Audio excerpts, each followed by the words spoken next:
Λοιπόν, ας φανταστούμε το εξής σκηνικό. Βάζουμε να ακούσουμε το νέο δίσκο της αγαπημένης μας death metal μπάντας. Ωχ, ναι.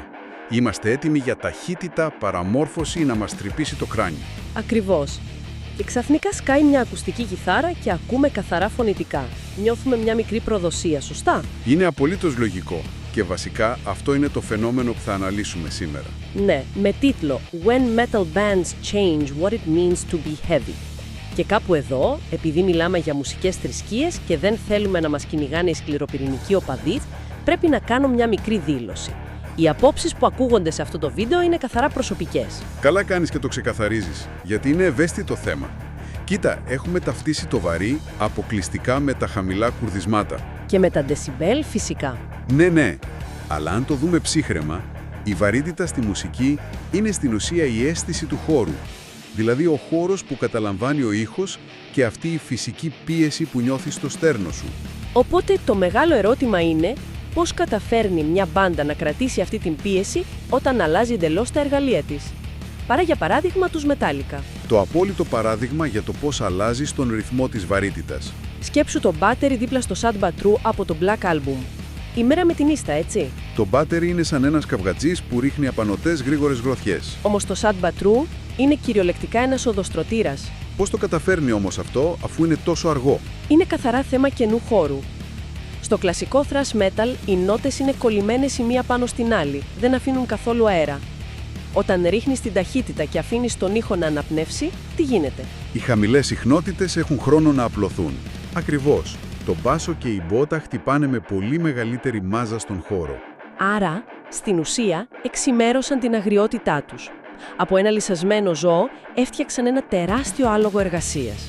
Αν και για να καλέμε όλα, αυτή η εξέλιξη στα load και reload έφερε και μια τεράστια πτώση στην έμπνευση. Ισχύει. Δεν διαφωνεί κανείς σε αυτό.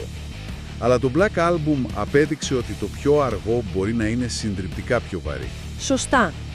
Τι γίνεται όμως όταν βγάζεις τελείως την παραμόρφωση και τα brutal φωνητικά? Ας μιλήσουμε για τους Opeth. Όταν έβγαλαν το Heritage, η πρώτη μου σκέψη ήταν ότι έχασαν εντελώς τη βαρύτητά τους. Λογική αντίδραση. Στα κλασικά τους έργα, ας πούμε στα Blackwater Park και Deliverance, η μαγεία ήταν το σοκ της εναλλαγής. Σε πετούσαν τόσο βίαια από τον ηχητικό όλεθρο στην απόλυτη ακουστική ηρεμία. Ενώ στο Heritage. Η βία δεν έφυγε απαραίτητα.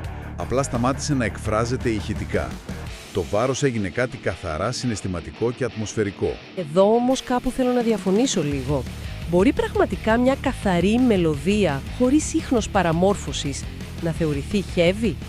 Δεν ξεχυλώνουμε λίγο τον όρο? Καθόλου. Αν σκεφτούμε πώς μας κάνει να νιώθουμε.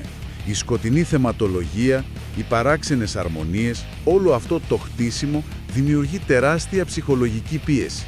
Άρα λες ότι μια μπάντα μπορεί να είναι πιο απειλητική όταν ψιθυρίζει στο σκοτάδι παρά όταν ουρλιάζει? Ακριβώς. Έκαναν την αγριότητα απλώς ένα ακόμα χρώμα στην παλέτα τους. Φοβερή οπτική αυτή. Το πώς η ψυχολογική ένταση αντικαθιστά τα decibel. Και παρεπιπτόντως, εάν σας φάνηκε χρήσιμο κάτι από το βίντεο, αφήστε ένα like και ένα σχόλιο. Βοηθάει πολύ με τον αλγόριθμο να το δούνε κι άλλοι. Επίσης, τσέκαρε και στο κανάλι μας και για άλλα χρήσιμα βίντεο. Επιστρέφοντας όμως, κάπου στη μέση όλων αυτών βρίσκονται οι Mastodon. Πράγματι. Οι Mastodon δείχνουν τον τρίτο δρόμο. Στα πρώτα τους βήματα, στο Leviathan, με κομμάτια όπως το Blood and Thunder, είχαμε ένα χαοτικό ηχητικό τσουνάμι. Μια ομή ενέργεια που νιώθεις ότι θα καταρρεύσει ανά πάσα στιγμή. Ναι, αλλά μετά πας στο Crack the Sky, με κομμάτια σαν το Oblivion, ακούμε κάτι εντελώς διαφορετικό. Και δεν είναι απλό ρίξιμο ταχυτήτων εκεί. Δεν αφαίρεσαν στοιχεία, σωστά. Ακριβώς. Επεκτάθηκαν. Αντάλλαξαν την ομή βία με πολυεπίπεδες προοδευτικές συνθέσεις. Η βαρύτητα πλέον είναι στον όγκο της πληροφορίας. Σε παρασύρουν με ένα εγκεφαλικό βάρος που απαιτεί τεράστια προσοχή. Οπότε, αν συνοψίσουμε τη διαδρομή αυτών των συγκροτημάτων, το θέμα δεν είναι πότε σταματούν τεχνικά να είναι heavy. Ουσιαστικά όχι. Το κομβικό σημείο είναι πότε το να είναι αποκλειστικά heavy πάβει να είναι ο κύριος σκοπός τους. Και εκεί έρχεται η καλλιτεχνική ορίμανση. Το βαρύ γίνεται ένα χρήσιμο εργαλείο έκφρασης, όχι αυτός σκοπός. Πέτυχες Διάνα. Και αυτό νομίζω μας αφήνει με μια πολύ ενδιαφέρουσα τελευταία σκέψη. Όταν το κοινό απορρίπτει σκληρά τη νέα κατεύθυνση μιας μπάντας, μήπως τελικά δεν μισεί τη νέα μουσική? Μήπως απλώς πενθεί για την απώλεια εκείνης της αρχικής ταυτότητας με την οποία είχε δεθεί συναισθηματικά στο παρελθόν? Είναι μεγάλη αλήθεια αυτό. Αξίζει να το έχουμε στο μυαλό μας. Την επόμενη φορά που θα βάλουμε να ακούσουμε το νέο δίσκο μιας παλιάς αγαπημένης μπάντας, ναι. Σας ευχαριστούμε που ήσασταν μαζί μας, τα λέμε στο επόμενο βίντεο.